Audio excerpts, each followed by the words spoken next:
اور مولانا کی جو گفتگو ہوتی تھی اس گفتگو سے آپ واقف ہیں، اور ہندوستان کی تاریخ اگر علماء کی اٹھا کر آپ دیکھیں تو جنگ آزادی سے لے کر آج تک جو متحرک حضرات رہے ہیں، جو علماء رہے ہیں، انہوں نے قوم کی رہنمائی کی ہے، اور اس طرح سے رہنمائی کی ہے کہ ہمیں فتح یابی نصیب ہوئی، اور کہیں نہ کہیں ہم نے ان کی رہنمائی سے فیض حاصل کیا اور حوصلہ لے کر ہم آگے بڑھتے رہے۔ آج بھی مولانا جو ہے اسی نہج پر کام کر رہے ہیں۔ انتہائی ادب و احترام کے ساتھ محترم المقام عالی جناب مولانا سجاد نعمانی صاحب کو آپ سماعت فرمائیں۔ میں اس شعر کے ساتھ مولانا سے مخاطب ہوں کہ شرافت چاہیے انسان کی فطرت میں پوشیدہ، کوئی ہو بھیس لیکن شان سلطانی نہیں جاتی، اور صداقت ہو تو دل سینوں سے کھنچنے لگتے ہیں وائز، حقیقت خود کو منوا لیتی ہے مانی نہیں جاتی۔ بہت ہی ادب و احترام کے ساتھ مولانا سجاد نعمانی صاحب۔ السلام علیکم ورحمۃ اللہ۔ الحمد للہ وکفی وسلام علی عبادہ الذین اصطفی۔ بہت عزت و احترام کے لائق اس کتاب کے مصنف جناب ڈاکٹر عبدالرحمن صاحب، اسٹیج پر بیٹھے ہوئے دیگر معزز محترم حضرات، اور بھائیوں اور نوجوانوں،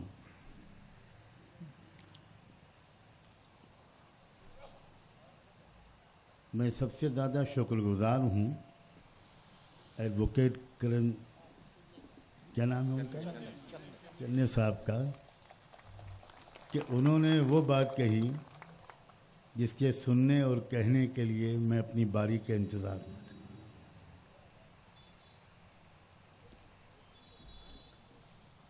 ہم مسلمان شاعری بہت کرتے ہیں، اور اس شاعری نے ہمارا بیڑا غرق کر رکھا۔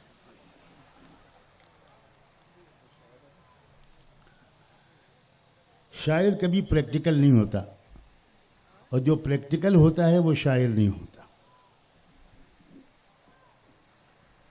اسی لیے سب سے بڑے پریکٹیکل رہبر محمد الرسول اللہ کے بارے میں اللہ نے صاف قرآن میں کہا، وما علمناہ الشعر وما ينبغي له، ہم نے محمد کو شاعری نہیں سکھائی اور محمد کے لیے مناسب بھی نہیں تھا۔ میں بھیونڈی میں بیٹھا ہوں، ایسا لگ رہا ہے میں لکھنؤ میں بیٹھا ہوں، کیونکہ یہاں بھی تو سب یو پی ہی کا مال ہے۔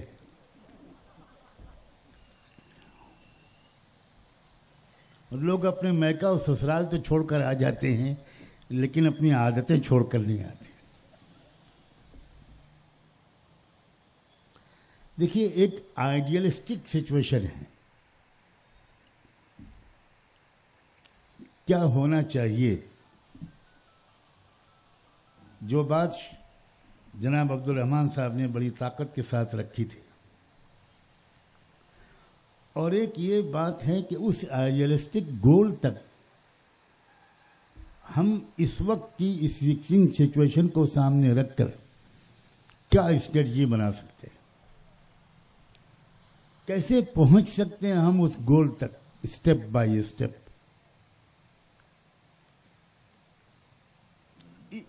اس وقت آئیڈیلسٹک سچویشن کا بیان کرنا بھی مفید ہے، تاکہ کم سے کم ہمارے سامنے رہے کہ ہمیں پہنچنا کہاں تک ہے، ٹارگٹ کیا ہے، لیکن اس وقت کیا ہم کر سکتے ہیں اور کیا کرنا چاہیے، بالکل to the point, straightforward انداز سے، بالکل پریکٹیکل اور پریگمیٹک اپروچ کو اختیار کرتے ہوئے آج کے اس اجلاس میں، جو بہت اہم اجلاس ہے، اس میں کسی واضح اسٹریٹجی اور لاہ عمل تک ہم کو پہنچ کر ہی اٹھنا ہے انشاءاللہ۔ میں تھوڑا پہلے سے جاؤں گا کہ ہماری یہ حالت کیوں ہوئی ہے، یہ خاص طور پر مسلم کمیونٹی کی یہ حالت جس کی وجہ سے یہ کتاب لکھنی پڑی اور اس قدر ہم پولیٹیکلی ایبسنٹ ہو گئے پورے سین سے، اس کی ذمہ داری ڈاکٹر صاحب نے گنائی تھی، عبدالرحمن صاحب نے 4 ذمہ دار بتائے تھے. میں تھوڑی ترتیب کو بدلتا ہوں، انہوں نے شاید اس لیے کہ خیریت سے یہاں سے واپس چلے گئے، اب وہ IPS ہوں مگر ریٹائرڈ ہیں،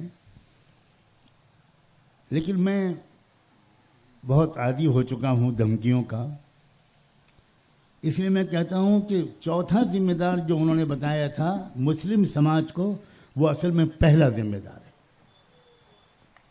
ہم ذمہ دار ہیں، ہم.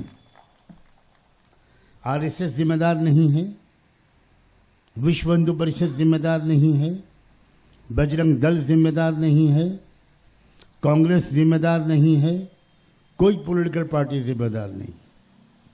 ہماری پولیٹیکل اممیچورٹی اور پارلیمانی ڈیموکریسی کی جو گمکس ہوتی ہیں، جو ٹرکس ہوتی ہیں، پارلیمانی ڈیموکریسی چیس کے گیم کی طرح ہے. چیس کے گیم میں شور نہیں مچایا جاتا. سب سے سائلنٹ کھیل دنیا میں وہ شطرنج کا اور چیس کا کھیل ہے. کرکٹ میں، فٹ بال میں، ہاکی میں بہت شور مچتا ہے، مگر شطرنج کا کھلاڑی آدھا گھنٹہ سوچ کر ایک موو چلتا ہے. پارلیمانی ڈیموکریسی کا بالکل یہی حال ہے، اور مسلمان بہت عرصے سے ابھی تک پارلیمانی ڈیموکریسی کے الفابیٹ بھی سیکھ نہیں سکے. یہ بہت کڑوی سچائی ہے. ملک کی آزادی سے بھی پہلے میں آپ کو لے کے چلتا ہوں،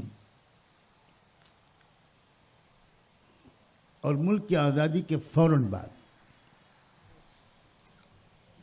یہاں ایک ہی مسلمانوں کی جماعت رہ گئی تھی، جمعیت علماء ہند. مسلم لیگ تو بٹوارے کے بعد ادھر چلی گئی. اب یہاں اصل ایک ہی نمائندہ جماعت تھی، جمعیت علماء ہند.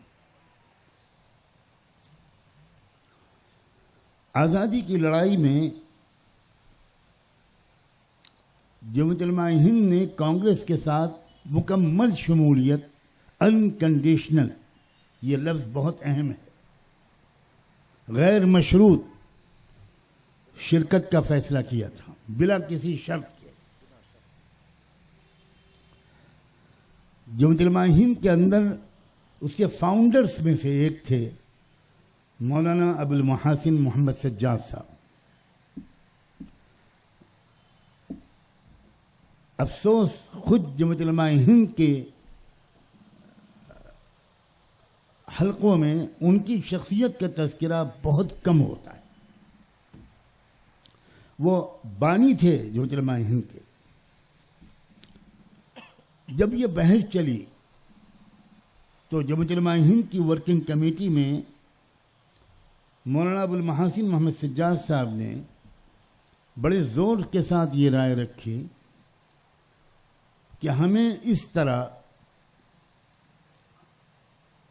انکنڈیشنل، غیر مشروط، بنا شرط کانگریس کو سپورٹ کر کے مسلمانوں کو کانگریس کے اندر ضم نہیں کرنا چاہیے.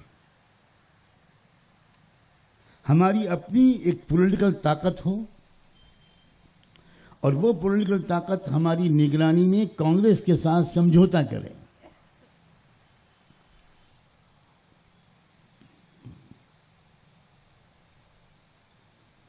جیسے ہی ہم محسوس کریں کہ کانگریس ان شرطوں سے بے وفائی کر رہی ہے، ہم سپورٹ ودرا کر لیں.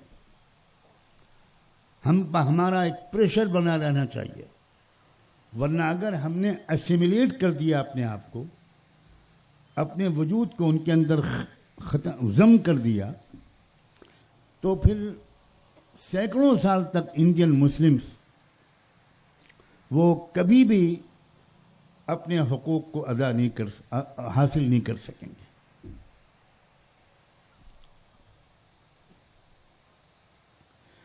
کولیشن کا تصور سب سے پہلے انہوں نے دیا.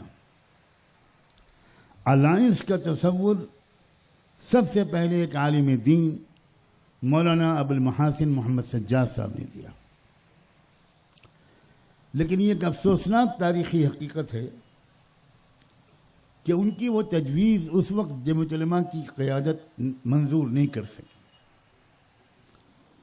بلا شبہ وہ سب نہایت مخلص، خیرخواہ اور بہت دور اندیش لوگ تھے، لیکن ان کا جو نقطہ نظر تھا، ایمانداری کی بات یہ ہے کہ میں وہ بھی بیان کروں تاکہ کوئی بدگمانی ان سے نہ ہو.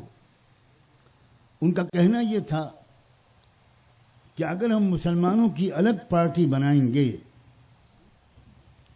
تو بالکل مسلم لیگ کا ٹھپا اس کے اوپر لگے گا اور ملک میں خونریز تقسیم کے بعد بھی چین و سکون نہیں آئے گا اور یہ نفرت اور آپس کے جھگڑے یہ پتہ نہیں کب تک کے لیے یہ امر ہو جائیں گے.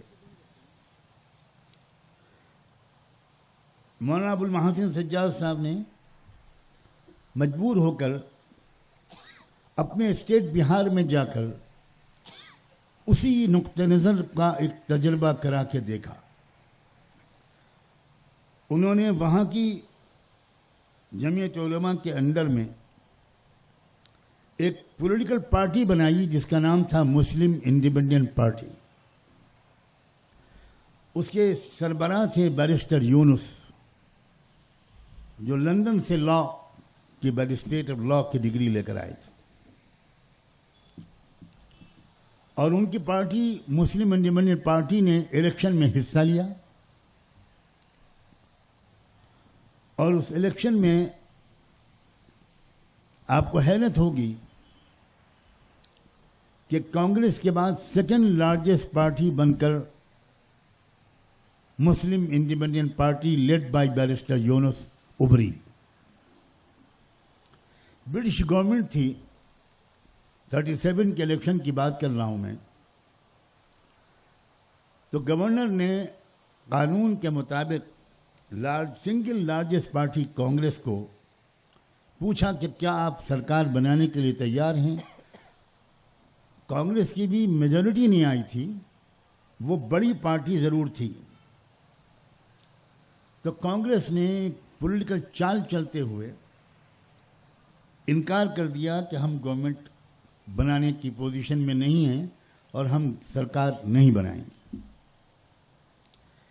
سیکنڈ لارجسٹ پارٹی وہ مسلم انڈیپینڈنٹ پارٹی تھی. قانون کے مطابق گورنر نے ان سے پوچھا، تو حالانکہ وہ دوسرے نمبر کی پارٹی تھی، مگر یہ ہے ذہانت اور پولیٹکس کہ مولانا ابوالمحاسن سجاد صاحب کے حکم پر بیرسٹر یونس نے فارمیشن آف گورنمنٹ کے لیے کلیم کر دیا کہ ہم سرکار بنانے کے لیے تیار ہیں. اب کانگریس ایک بڑے مخمصے میں پھنس گئی. کانگریس اگر سپورٹ نہیں کرتی تو اس کا مطلب یہ ہوا کہ دوبارہ الیکشن ہوگا. جب دوبارہ الیکشن ہوگا تو اس مسلم انڈیپینڈنٹ پارٹی کو صرف مسلمانوں کے ووٹ نہیں ملے تھے. صرف مسلمانوں کے ووٹ کا مسئلہ ہوتا تو مسلم لیگ جیتتی. چونکہ مولانا ابوالمحاسن سجاد صحیح اسلام کو سمجھتے تھے، انہوں نے کبھی صرف مسلمانوں کے حق کی آواز نہیں اٹھائی. وہ یہ جانتے تھے کہ اسلام انصاف کی بھیک مانگنے کا حکم نہیں دیتا، سب مظلوموں کمزوروں کو انصاف دلانے کے لیے اسٹرگل کرنے کا حکم دیتا ہے. چنانچہ ان کو ووٹ دینے والوں میں اس الیکشن میں بہار کے او بی سی، بہار کے کسان، بہار کے مزدور اور بہار کے شیڈول کاسٹ لوگ بڑی تعداد میں تھے.